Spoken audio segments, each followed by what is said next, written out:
เขาไปแต่เขาก็เดี๋ยวนี้เขาก็อยู่สุขสบายเขาก็ขายเขาขายแล้วรถนะอืมแล้ววันนี้พอพวกนี้เพิ่นเคยช่วยจ้าบ่เพิ่นซื้อหยังได้ให้เจ้าบ่เราบ่ได้ซื้ออีสังบ่ได้ซื้อหยังแม่น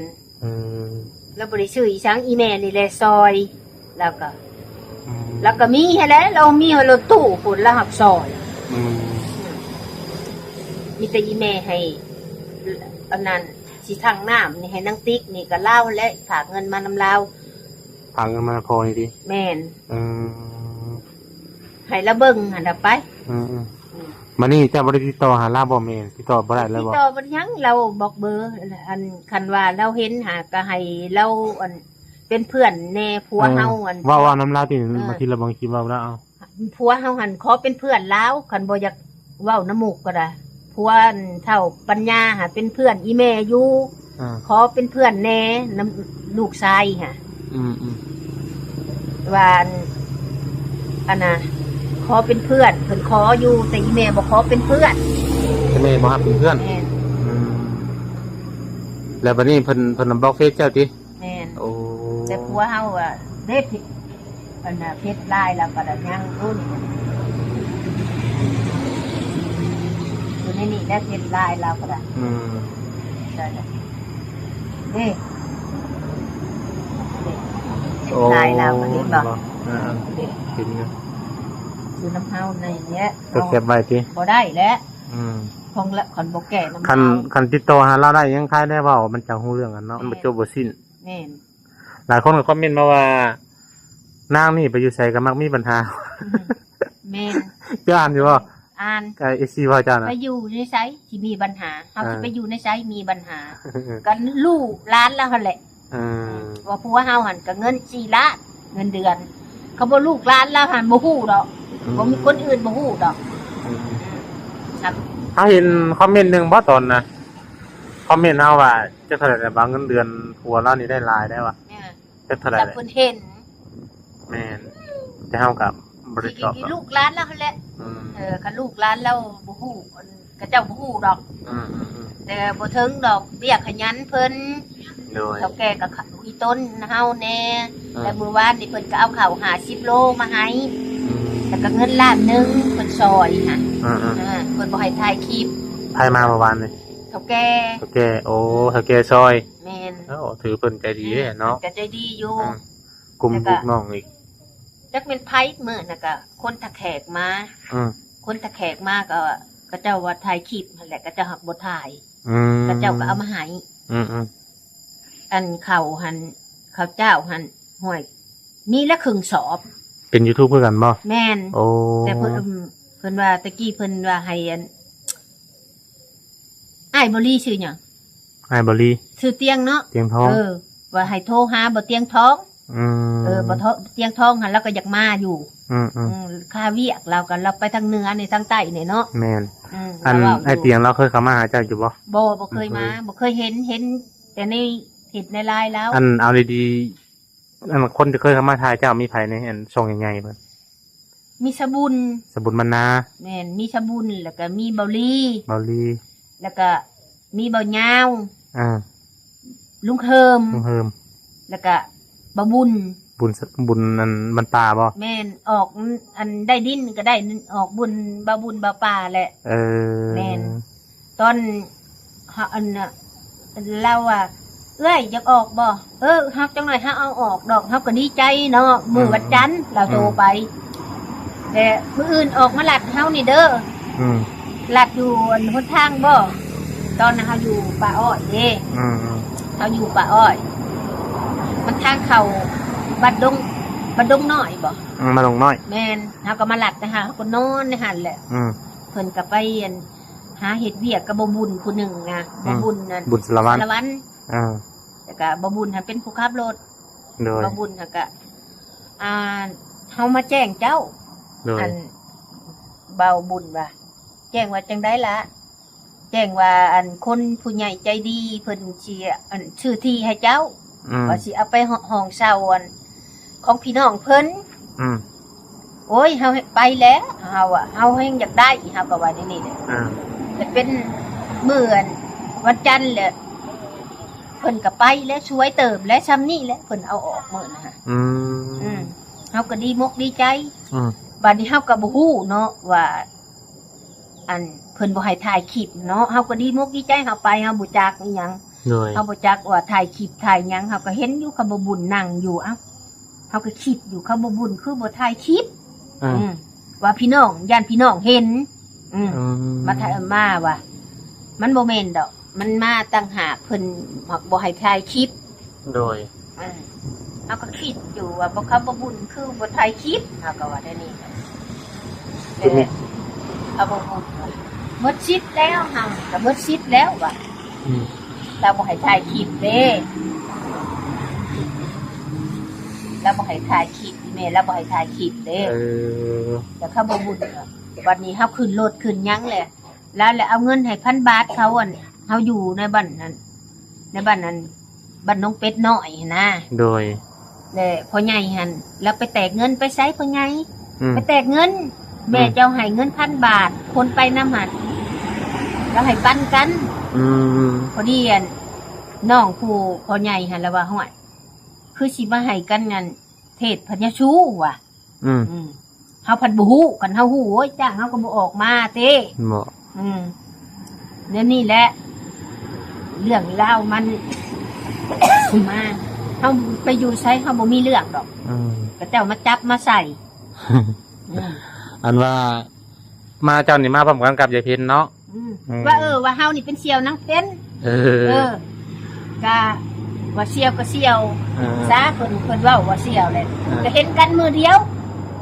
เห็นมือซื้อดินนะบ่แม่นแต่นางเพ็ญก็มานอนอยู่อัน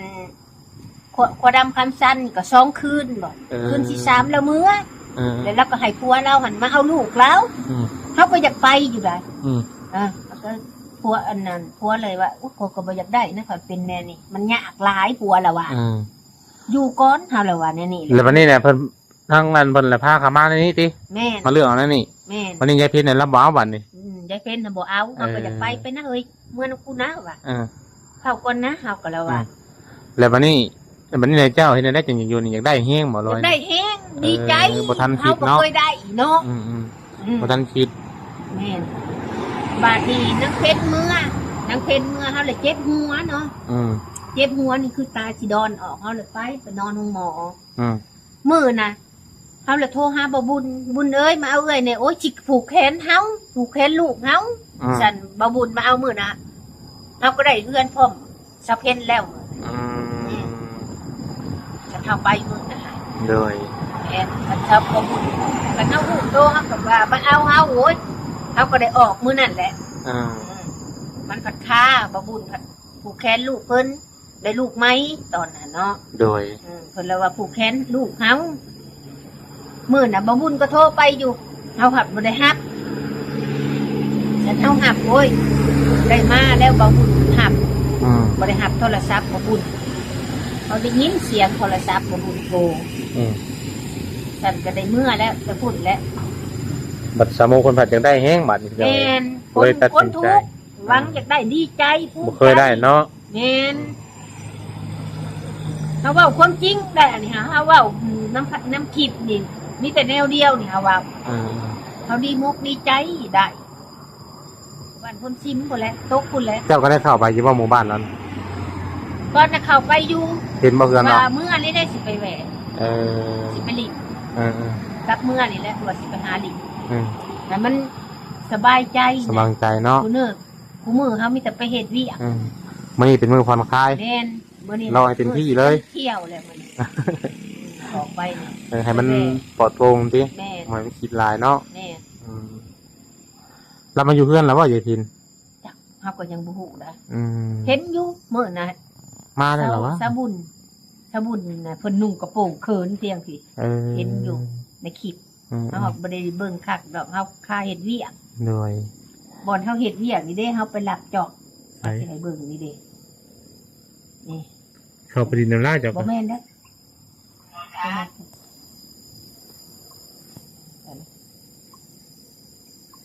สิให้เบิ่ง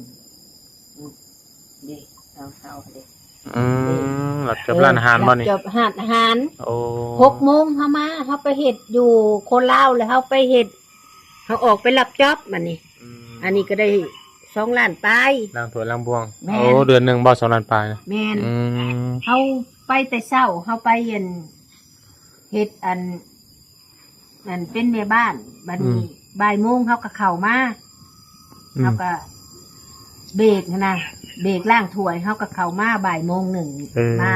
ทำความสะอาดมัน4 โมงเฮากลับไป บัตรงานประจำเจ้านี่ได้เท่าไหร่สักเจ้าเป็นแม่บ้าน อันนี้2 ล้าน 6 2ล้าน6บัตรนี้2ล้าน2ล้านเท่าไหร่ 2 ล้าน 2 2ล้าน2ก็ถือว่า4ล้าน8เดือนหนึงเนาะถือว่าโอเคอยู่ แม่น เดือนละ 6,000 กว่าพี่น้อย ไปรับจอบอันนี้6 โมงเฮาออกมา คันบ่รับนี่ก็บ่ได้กินเนาะ แม่น มันต้องอันนั้น เพิ่นก็โอเคเพิ่นก็ว่าเฮานี่เฮ็ดอิหยังก็ดีอยู่เพิ่นเบิ่งในกล้องเด้ มันมีกล้องวงจรจับอยู่ โดยดีแหละเก็บเงินไป แม่น แหละ มันนี่ก็ยังมาไว้ไงแต่ จับ อันชื่อหมองไม้ใช่คำนวณมันยาก หน่อยจักซื้อใช้เฮาบ่มีเงินเนาะ เจ็บไปแล้วเนาะ มีจังแล้ว มันจังบ่โซ แม่น เจ้ากับพังเบิ่งนั่นแหละเจ้ากับว่าเรื่องราวมันสิเป็นแนวใดต่อไปใหม่บูวามไปซั่นซะ แม่น อืม แล้วก็เพิ่นก็อยากให้ไปอยู่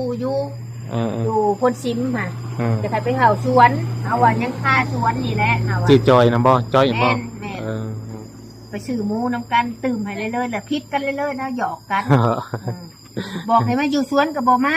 เอ โอ้ อย จะไปจะผ่าเรื่องนี้เลยจ้อยเอ้ยว่ะ เออ อย่าได้เฮายันโพงเพิ่นว่ะ เงินพง อย่าผ่าเฮาบอกยันโพงเพิ่นว่ะ เจ้าคือบ่อันตะเผาสวนของเราแล้วก็นั่นซะแล้วให้เงินเดือนบ่เผาน่ะหรื แล้ อ ว ว่า ก็ให้แหล้ว เดือนเท่าไหร่ ยังบ่เว้ากันของเฮาบ่ได้ชันได้ตกลง บ่แบบนี้ได้ทำว่าจะเผาสวนให้เราสมมุติว่าเราจ้างเดือนละ2ล้านเจ้าก็ไปรับจ็อบนำอีกก็2ล้านปลายงานประจำก็2ล้านปลายมันก็ได้ดิฮะ ก็อยากได้อยู่ เออ ไปตลาดไปซื้อหมูน้ำเพิ่น แม่น บ้านนี่เพิ่นก็อยากได้โอ้ย เจ้าก็สิได้รายได้เพิ่มมานี่ ก็แม่น เพราะว่าเฮาไปเผาสวนเพิ่นซื้อเด้ แม่น อืม ก็ บ่ได้เฮ็ดหยัง เฮาก็อันนั้นอยู่ อืม ก็มีมาในนี่ในโซก็ยังให้เห็นดีครับ นัดว่าวันที่1เฮาก็บ่ได้ไปหาลาวเดือนนี้ เออ แล้วก็ว่ามาเอาน้ำในนี่แหละท่อก็มีเฮาก็ว่าในนี่แหละท่อก็มีบ่ถึงดอกบ่มีก็มีน้ำน้องสะก็อาบน้ำน้องสะแล้วก็เว้าอยู่ อืม แต่บัดนี้เราอ่ะก็จะเว้าเรานี่เฮาก็ใจอ่อนไปนะ โดยอยู่งานประจำเจ้าแล้วดีแล้ว แม่น บ่ต้องออกก็จ้าเสื้อเฮานี่ แม่น จะลองคิดเบิ่งคักๆว่าคันว่าเฮาออกมานี่เฮามานอนมิเช้ามาแล้วก็ลุกค่ำมาก็มีแต่นอนได้อยู่นี่ ติดจะได้หัวสิไข่ปลูก เออ อันนั้นก็ติดเบิดเลยงานอันนั้นใบตองค่ะก็ได้ติดเบิดเลย เจ้าก็สิบ่มีรายได้เด้อคันเจ้าออกมานี่ล่ะบัด แม่ นี้ น อืม เฮาสิกินหยัง แม่น เฮาก็ยังเว้าอยู่ คิดยากจะเดินนำบ่ติ ผัวเฮาก็ยังเว้าเลยมาหาเงิน อืม ป้าเมียนหันแล้วผัวเฮาก็เว้า เพราะว่า ไป เฮา ปลูก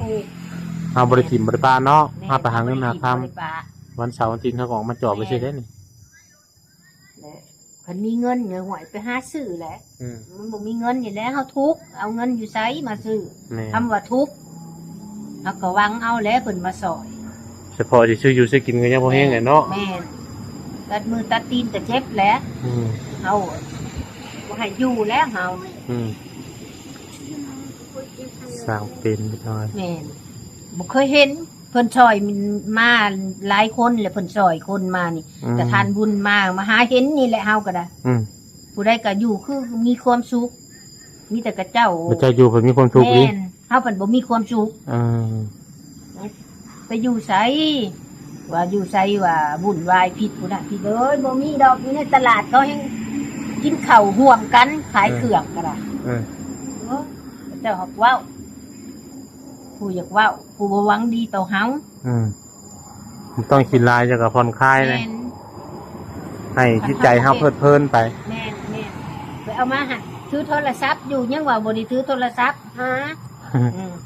ผิดหลาย เออ แล้วมาเลือดสมองนั่น สมองตีบ จนมันแตกแตก บ่แห้งเลยเนาะ ตายได้จนหน่อยคิดหลาย อืม ตะกี้บริคิดน่ะทุกข์ยุ่งบริคิด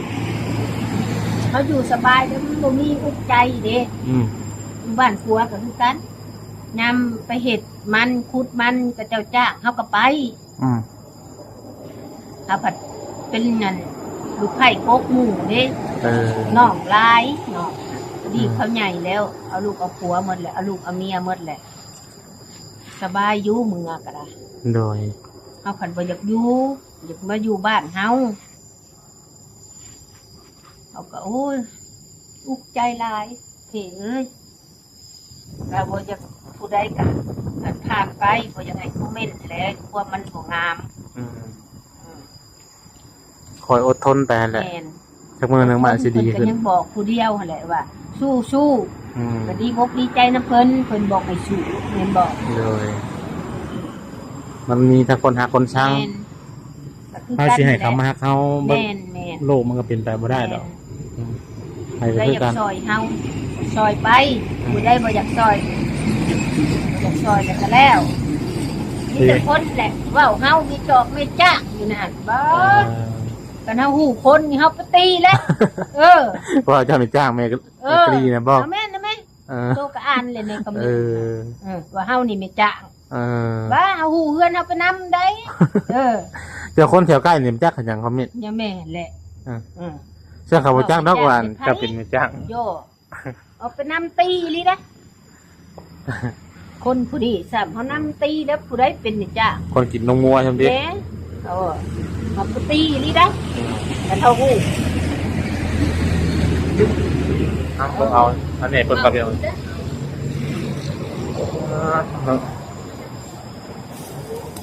ซื้อน้ำหวานมาฝากต้องให้เด้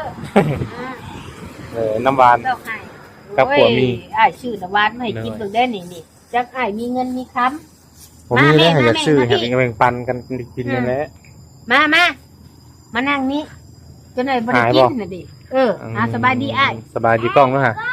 เดินนั่งนั่งบัดนี้สบายดีอ้าย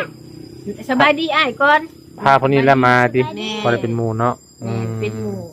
โดย หาเฮ็ดหรือมุนน้ำก้นแล้ว แม่แล้วตะกี้ห้องป้าเดี๋ยวแม่แหละ นอนกับน้องน้ำเจ้าบ่ แม่น นอนน้ำนี่แหละมันเป็นหมู่น้ำเพิ่น พอดีแล้วครับเป็นลูกเลย ครับเป็นลูกบุญธรรมเลย เป็นนายอ้ายบ่ให้กินได้อืม ได้หลายจำเฮ็ดกันเนาะ เพิ่นและบอกเพิ่นจิ้มเพิ่นว่าจิ้มบ่เป็นเฮาก็จิ้มเพิ่นก็ถือธงบอกไปเอาอันนั้นก็ไปแหละไปนำแหละ คือว่าเบาต้าสิเข้ามาบ่ ตาสิเข้ามาเพิ่น เพิ่นโทรมาติ แม่น อืม ตื่น ตื่นโทรศัพท์เจ้า ตื่นโทรศัพท์ติ แม่น เออ ตาสิมาอยู่ เพิ่นยังสิเข้ามาอยู่เนาะ แม่น เจ้าก็เว้าให้เราอธิบายแล้วฟังว่าเรื่องเป็นแนวใดแนวใด ใหญ่เนาะแม่น บางทีเพิ่นมีผู้หลักผู้ใหญ่เด้ซอยเฮาเข้ามา แม่น เว้าตามความเป็นจริงนั่นแหละ แม่นตาละสิมาอยู่แล้วว่าเราโทรมาจนตื่นหมดเนาะ เรายังบ่เคยเข้ามาอีกเทื่อติ บ่เคยเข้ามายินแต่บ่ตาหาบ่เคยเข้ามายินอยู่ เจ้าก็บ่เคยเห็นหน้าแล้วบ่ บ่ โอ้ เคยเห็นกันแล้วก็ว่าสิกุ่นๆอยู่แล้วอะแล้วโทรมากลางคืนมื้อนั่นแหละ คุณเพราะว่าเพิ่นเป็นช่องใหญ่เพิ่นไปนำกลุ่มช่องใหญ่เพิ่นเซ็นกันอยู่แล้วเด้แบบถ่ายคลิปถ่ายหยัง แสดง เข้ามาอยู่ แสดงว่าเจ้านี่ก็ช่องใหญ่เคยเข้าถ่ายหลายเนาะ แม่น บัดทีมงานเพิ่นแหละพี่น้องทางทีมงานข่าวสารบุญบรรณาเพิ่น แม่น เคยช่วยเหลือบ่บุญบ่หยังนั่นแหละ แต่บ่ได้ไปหาเพิ่นมันมีมากอ่ะบ่มีเงินมานี่ก็ได้ บุญบังไฟกินนี่บ่เมื่อเฮ้ย หวายบ่ฮู้เนาะ บ่ฮู้ เห็นอยู่ดอก เฮาก็บ่ได้ไปซั่นแหละ บ่ มันบ่ม่วน แม่น มันบ่มีวงบ่มีหยังบ่ได้สน มีจังเนาะเอาก็ว่าอ้าวบุญบังไฟบ้านเอาเบาบุญ เลยเอาสาบันนี่สิจบคลิปได้บัดนี้เด้อเย็นว่าสิแต่อยากเมื่อแล้วมันเที่ยงเลย สบายดีจ้ะ กินข้าวกินน้ำเที่ยงแล้ว กินแต่ตอนเช้าพู้นแหล้ว โอ้ ตอนนี้ยังบ่ได้กินแล้ว โดย สบายดี ตอนนี้สิกลับแล้วกับพี่น้อยเมื่อเก่งเฮ็ดแล้วเนาะ โอ้ยแกงเฮ็ด สบายดีได้อบันเด้อโดย